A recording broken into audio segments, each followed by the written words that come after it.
continuación saludamos con nuestra segunda invitada. Se trata de Paulina Recalde, directora ejecutiva de Perfiles de Opinión, que nos acompaña también en vivo y en directo desde nuestros estudios. Paulina, qué gusto tenerla aquí. Buenos días, bienvenida, gracias por acompañarnos. Le saludamos a Alexis Moncayo, quien le habla, Licenia Espinel. Cuéntanos, por favor, la base técnica de esta última encuesta que ustedes han dado a conocer y que, bueno, tiene resultados no muy alegadores para las autoridades. ¿Dónde se realizó?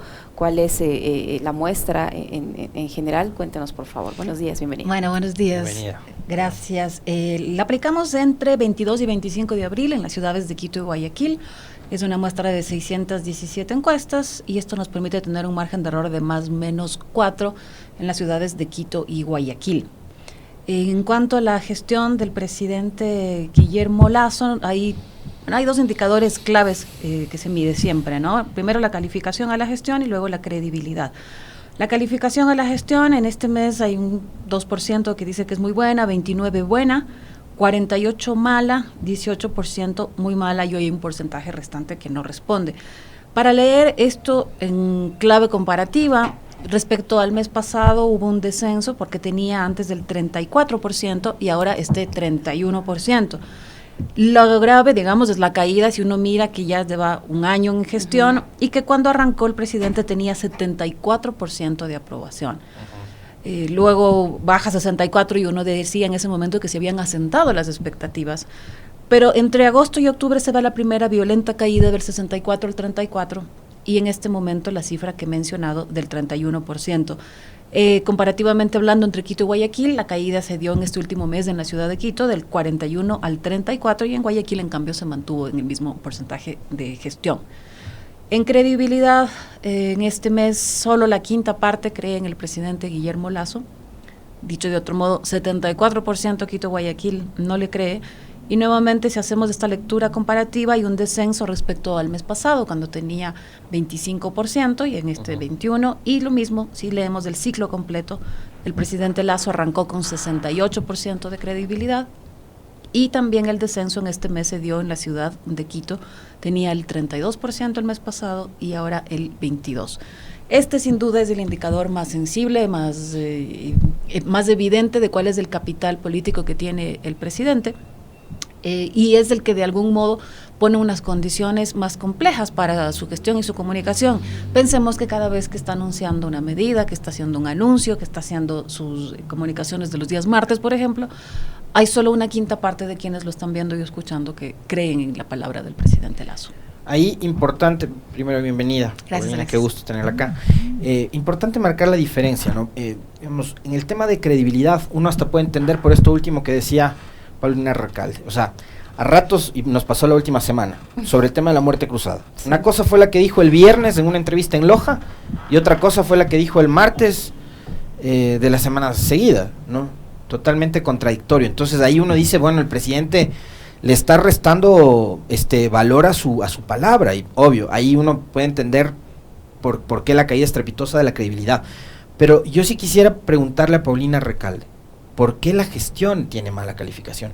¿Qué es lo que los ciudadanos están diciendo? A ver, por último, a mí no me importa si el presidente miente o no miente, o si la muerte cruzada o lo que sea, pero ¿qué está haciendo el presidente en su rol de ejecutivo? Bueno, está conectado, ¿no? Porque efectivamente la valoración de la credibilidad de un presidente tiene que ver con cuánto ha cumplido con lo que prometió, con lo que planteó para ganar la presidencia. Y en ese sentido, si uno conecta y con la pregunta que usted me hacía, ¿qué ve en la gestión? Yo diría justamente que ahí está el problema, que la población ahora mismo no ve gestión. Ya lo hemos dicho en varias ocasiones, creo que el propio presidente lo dice cuando menciona que el plan de vacunación es su principal obra. Hay un problema si un gobierno cree que después de un año un plan de vacunación, que sucedió además en los primeros 100 días, es su principal obra. No es que esté mal que lo haya hecho, pero no alcanza, en ningún país creo yo que habría alcanzado, menos aún en un país que venía de una crisis económica del periodo de gobierno anterior, que tiene una crisis sanitaria que no tiene que ver solamente con la posibilidad o no de contagio más leve, más severo, necesidades agudizadas en términos de crisis sanitaria, necesidades que se sumaron durante este periodo de gobierno en términos de inseguridad. Hemos tenido un nuevo amotinamiento el día de hoy, y en ese sentido Si uno piensa entonces en situación económica que está conectada con desempleo, si uno piensa con las necesidades de crisis sanitaria que tienen que ver, por ejemplo, varias de ellas consecuencia del recorte en inversión social del gobierno anterior, más las de delincuencia, las de inseguridad, que la impresión evidentemente es que esto rebasa la capacidad de este gobierno. Y si conectamos con cuáles fueron los planteamientos del presidente de la República para ganar la presidencia, de hecho justo en estas semanas se han recogido varios videos, varios anuncios de temas que había dicho que haría. Como el uso del avión presidencial, por ejemplo, que fue muy polémico. Vender el avión presidencial, por ejemplo. Recientemente están hablando también de la promesa de un sueldo, un ingreso fijo para las amas de casa.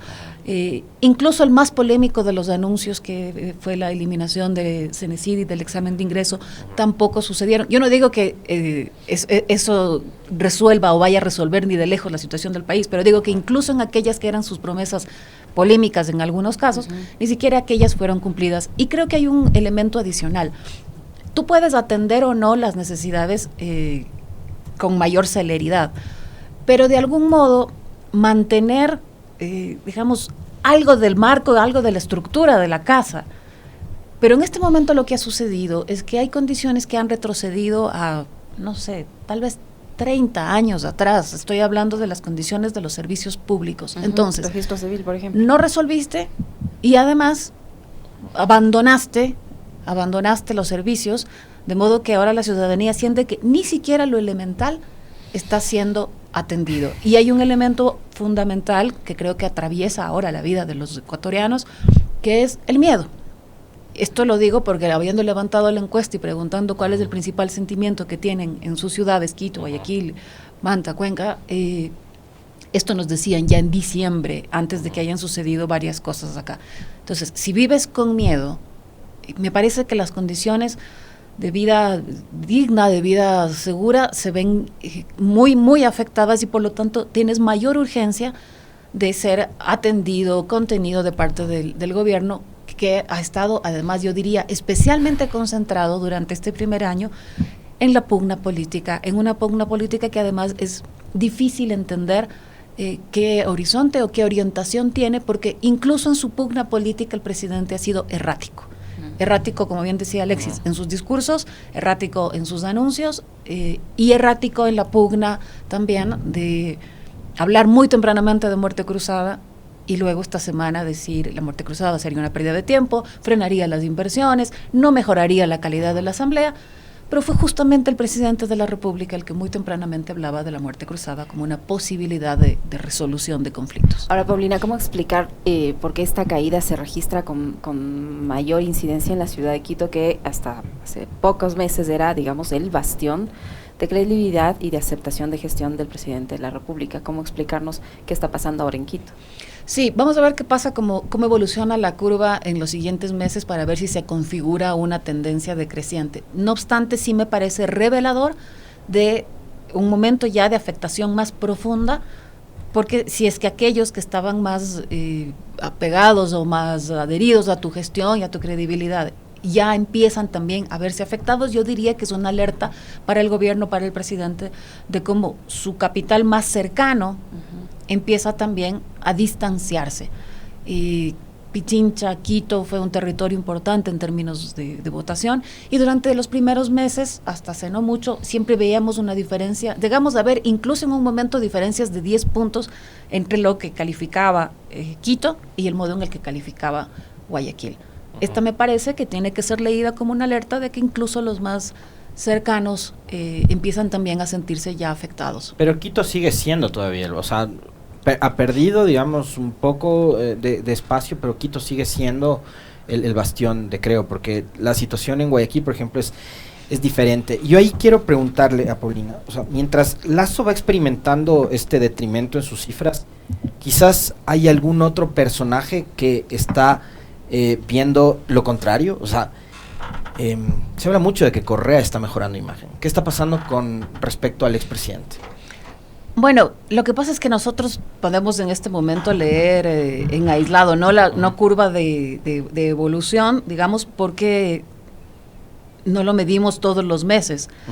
Pero si pensamos en la última medición que voy a buscar ahora mismo,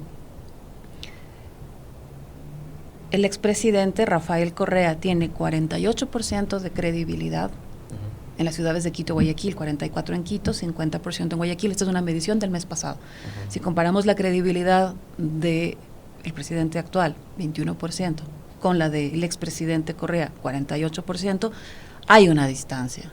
Hay una distancia importante. No puedo hablar de la evolución porque no lo estamos midiendo constantemente, pero hagamos esta matriz comparativa entre los dos. 48-21. Y es interesante porque estamos hablando de un expresidente que no es que dejó el poder hace un año, sino que dejó el poder hace ya 5 años atrás, ¿no? Entonces, ver que se mantenga vigente, y no solo considerando el tiempo que ha pasado, sino además el bloqueo, porque a Correa usted no le ve, Licenia, la gente que nos está viendo y escuchando, no le ven pues en los grandes medios de comunicación ni nada por el estilo, porque él ha sufrido un bloqueo súper importante a nivel mediático. Entonces es una cosa bastante particular la que experimenta Correa. Buena parte de la vigencia del expresidente está conectada fundamentalmente con el anticorreísmo. Quiero decir que de algún modo son los que lo mantienen vivo. La insistencia en nombrarlo al expresidente, la insistencia en confrontar con él, en matizar, en contrastar, incluso en responsabilizar y culpabilizar sobre los asuntos que están sucediendo ahora y que sucedieron en el gobierno del expresidente Moreno, lo mantiene en el centro de la disputa, digamos, lo mantiene en el centro de la disputa, y en esta medida creo que esto puede abonar incluso al ejercicio comparativo de cómo estaba el país en el periodo de gobierno del expresidente, cómo está el país ahora, y esto podría ayudarlo al expresidente Correa a rentabilizar esto en términos de credibilidad. Sucede entonces con un principal contradictor, para referirme al expresidente Correa, y sucede también con otro contradictor que sí está en el país, para referirme a Jaime Nebot, que también tiene una credibilidad superior a la del presidente Lasso. En ese sentido, esta disputa permanente que mantiene él con los dos, incluso colocándolos en paquete, digamos, cuando hablaba del triunvirato, tiene el presidente que sopesar también con qué capitales se está enfrentando, digo, capitales políticos. Si hacemos simplemente esta lectura muy básica de credibilidad del uno y credibilidad de los otros actores, pues ahora hay distancias, hay diferencias grandes. El presidente Lasso tiene seriamente cifras menores de credibilidad, tanto de Rafael Correa como de Jaime Nebot, que tiene el 39% de credibilidad. Y con el resto de actores, bueno, no se trata solamente de medir capital en credibilidad, sino cuánto afecta esto en términos de tu soledad política y de complicar más el escenario en el legislativo. Esto lo hemos visto, que por eso digo que es errática incluso la disputa, errática incluso el manejo de la conflictividad. Esto es parte del ejercicio de la política, encontrar tu antagonista. Pero el presidente llega a extremos en los que, estando Leonidas Issa a puertas de ir a un diálogo en Carondelet, me refiero al año pasado, lo llama anarquista. Estamos en un momento en el que, mientras está anunciando el retiro de la mascarilla, que se supone que era una buena noticia, Se pelea con Fidelegas. enfrenta a algunos de los principales banqueros de este país, ante la mirada, porque hay que mirar la puesta en escena, la mirada de los ministros que están acompañándolo es reveladora. Es de una sorpresa, y yo diría que hasta de cierta asombro, indignación de ¿qué está haciendo, presidente? Más o menos. Y esto lo que nos deba fundamentalmente es analizar que estamos ante un presidente y ante un estilo de gobierno en el que la palabra del presidente está, yo diría, casi que por encima de toda planificación. Tiene que ver con el modo en el que él se siente ese día, con los conflictos, del modo en el que además él decide manejar el conflicto y confronta indiscriminadamente, poniendo la palabra, insisto, la palabra del presidente ha llegado al punto de que incluso en el veto de la ley de aborto se coloca un título, un capítulo que se llama la posición personal del presidente. Así es muy difícil para un país, así es muy difícil para un gobierno planificar o considerar políticas si es que esta palabra está por encima y es además tan confrontativa, tan radical y tan errática. Es difícil seguirle la pista al presidente Lasso, es difícil seguir la pista de cuál va a ser su línea de manejo político, y adicionalmente se ha convertido durante este periodo de tiempo en el principal vocero Pensemos que la Secretaría de Comunicación no ha hecho suficientemente esta labor de poner otras vocerías por delante. Cuando hubo un vocero, me parece que hubo una gestión mala, muy mala, la del vocero Gijón, y el presidente todas las semanas es quien está marcando, hablando, disputando con solamente una quinta parte de la credibilidad. O como por ejemplo cuando sale su ministro de gobierno recién posesionado en el cargo a decir que convoca a los integrantes de las bancadas para conversar y buscar una salida política, y el presidente días después dice que va a gobernar sin que exista la asamblea. Sí, por eso digo que es complicado pensar en una visión política del gobierno.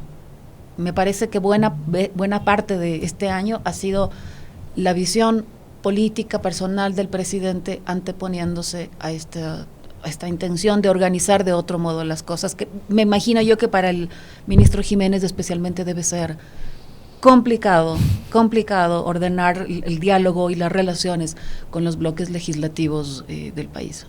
8 de la mañana con 21 minutos. Esta hora se informa que 40 presos de la cárcel de Santo Domingo fueron ya recapturados tras el amotinamiento que se registró esta mañana y que habría dejado víctimas mortales, o al menos varias víctimas, no se sabe si mortales o están heridas.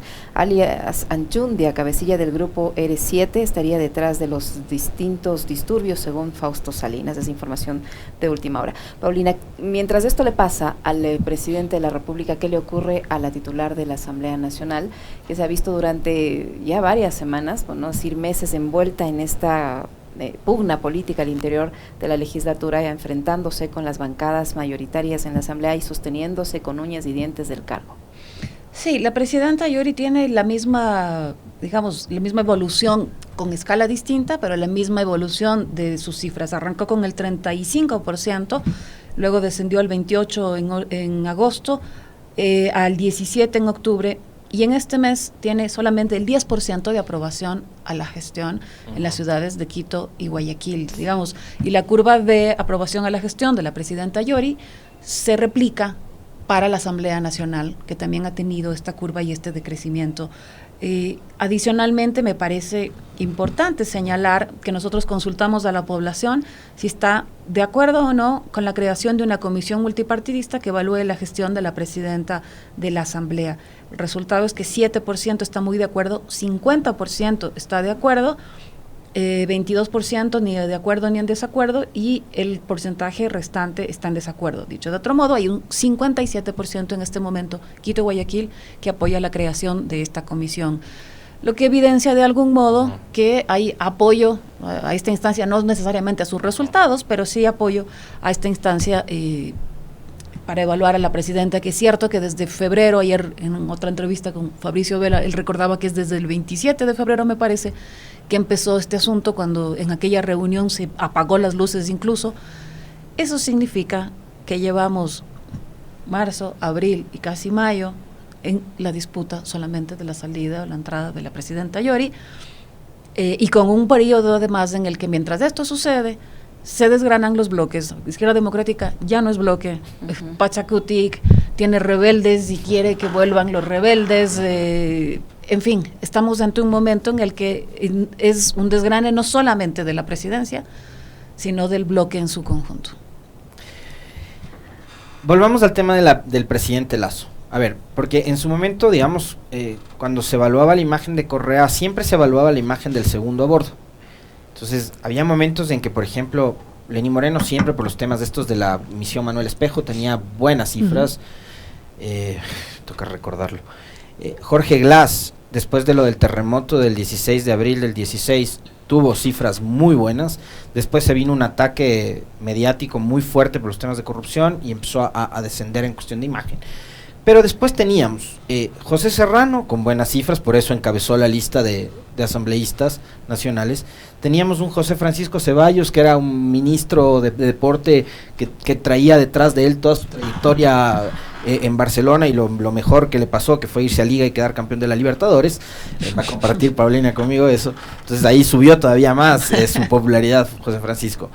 Pero tenía ministros que no es que le hacían sombra al presidente, pero por lo menos que eran acompañantes, pues, que tenían, si Correa tenía 60% de popularidad, sus ministros tenían 50, 55, buena imagen, etcétera. Hoy, después de Lasso, ¿qué tiene el gobierno? Sí, me parece que uno de los problemas que tiene el gobierno actual es justamente no haber podido no tener vocerías fuertes, vocerías sólidas. Creo que el vicepresidente es ejemplo de eso. Por cierto, ayer alguien se preguntaba quién está a cargo del país, porque entiendo que el presidente está en Israel y el vicepresidente estaba en Costa Rica. Y en el caso del vicepresidente de la República, tiene una cuarta parte de aprobación a la gestión, 25%. Arrancó con el 67%, anda, ¿no? Y tiene esta cifra. Además, había muchísima expectativa en torno al vicepresidente en la medida en que, acertadamente, la fórmula fue construida pensando en un momento de crisis sanitaria y su carta de presentación es ser un médico. Y sorprendentemente el día del anuncio del retiro de la mascarilla, él no estuvo. No estuvo, y creo que en el día del anuncio de que se cumplió con la meta del plan de vacunación tampoco se le dio el protagonismo que uno habría esperado. Incluso en una entrevista con Carlos Vera, el presidente confundió el nombre del vicepresidente mientras lo estaban evaluando.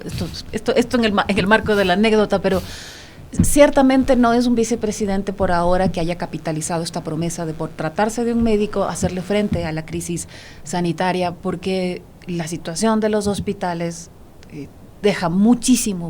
Creo que es uno de los temas más críticos, yo creo que de los que menos hablamos también, pero es uno de los temas más críticos en el país.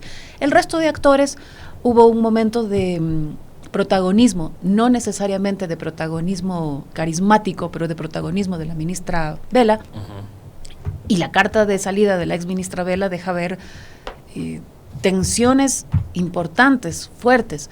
La salida de los otros ministros tampoco deja muy bien claro por qué se van. Además, hay versiones encontradas. El presidente dice que los despidió, ellos dicen que renunciaron, y al final no se sabe por qué. La carta de salida, la muy tardía carta de salida de la secretaria de Derechos Humanos, digo muy tardía porque se entiende que quien había estado con el activismo por el derecho de las mujeres, no se entiende cómo pudo permanecer en el cargo después del veto a la ley de aborto, cómo pudo permanecer después de las masacres carcelarias, de la violencia del 8M, pero tan tardía como fue, la carta es dura.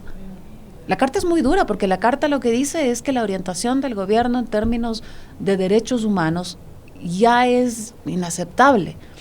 Entonces, yo diría que las vocerías que han tenido de algún modo una presencia algo más fuerte o de mayor cobertura ha sido en el momento de irse.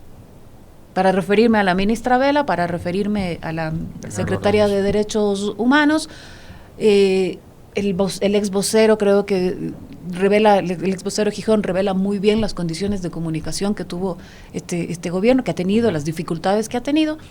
Y por eso es que el presidente, que es quien siempre está haciendo los anuncios, quien siempre está dirigiendo la disputa, ha sufrido además esta afectación en su palabra, una sobreexposición de un actor que de entrada, vamos a decir, no ha sido especialmente carismático. De hecho, esa era su principal falencia durante las campañas electorales. Sufre más si es que además tiene complicaciones en la gestión y si además cada vez que tiene un anuncio de paso confronta con alguien.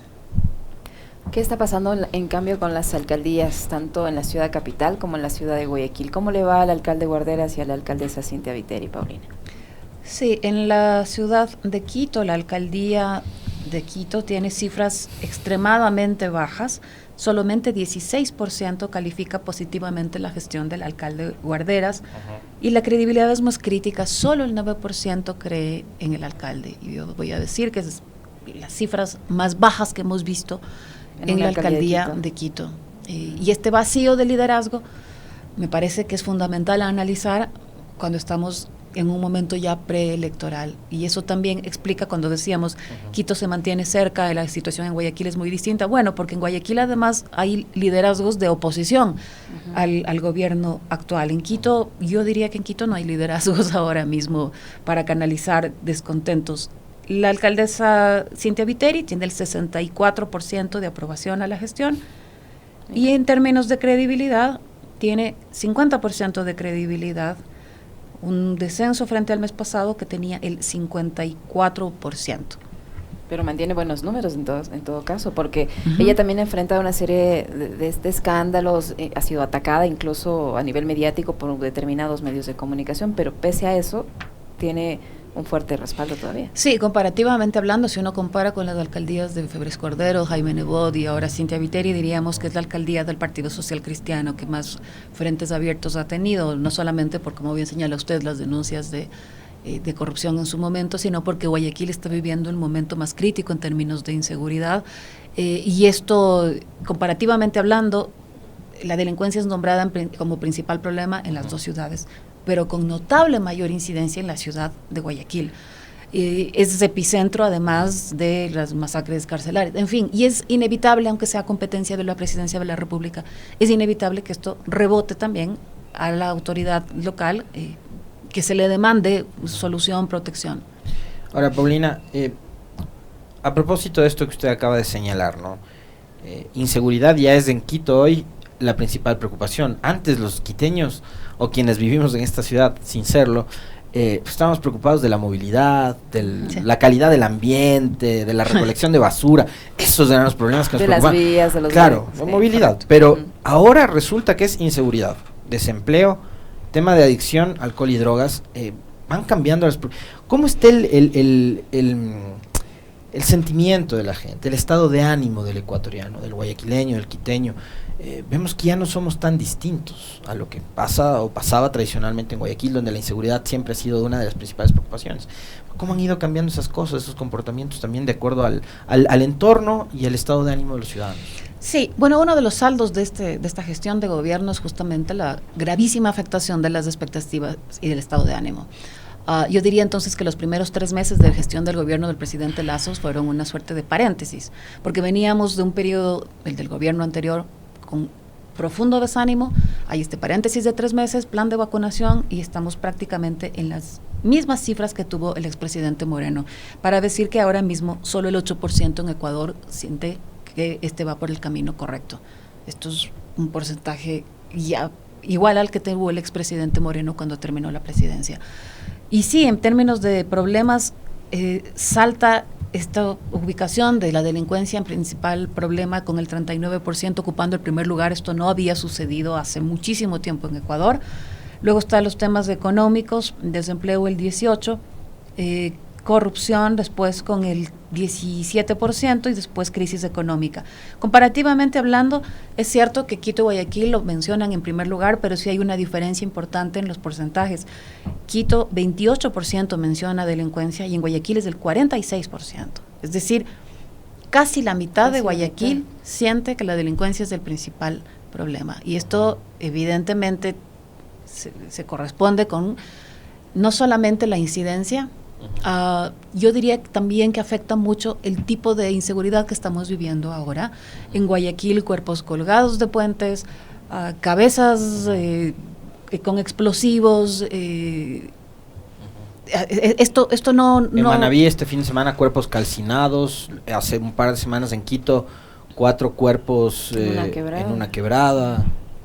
Sí, y es tipo de inseguridad que Ecuador no había vivido. Y es cierto, como ciudades, esto, insisto, es preocupante que el primer sentimiento que la población responda, ¿cómo te sientes en tu ciudad? Es preocupante que en Quito, que en Guayaquil, el primero que salte sea miedo.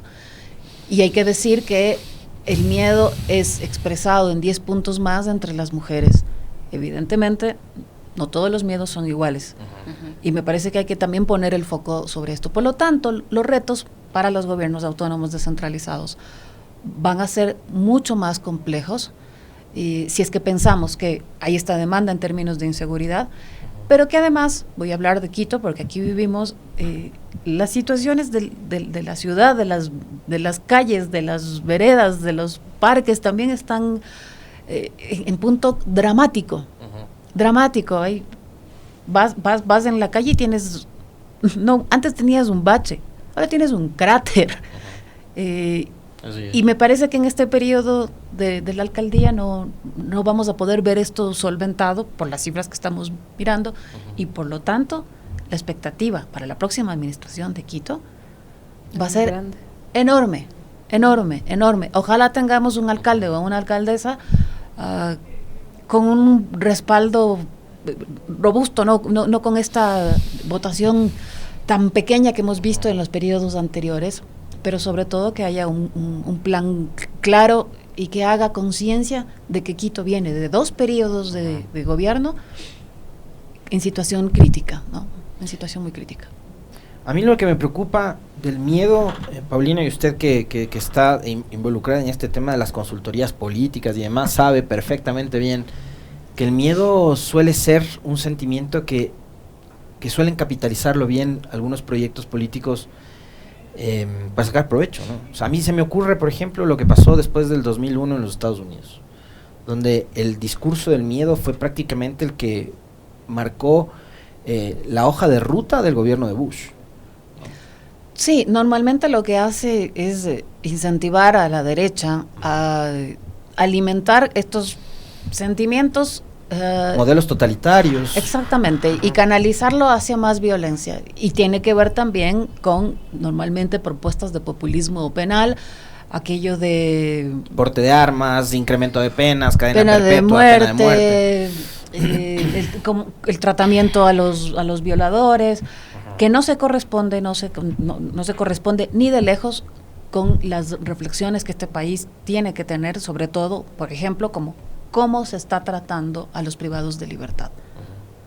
Esta percepción de cómo son privados de libertad, no pasa nada, que mueran del modo en el que han muerto. Me parece que eso es una deuda enorme.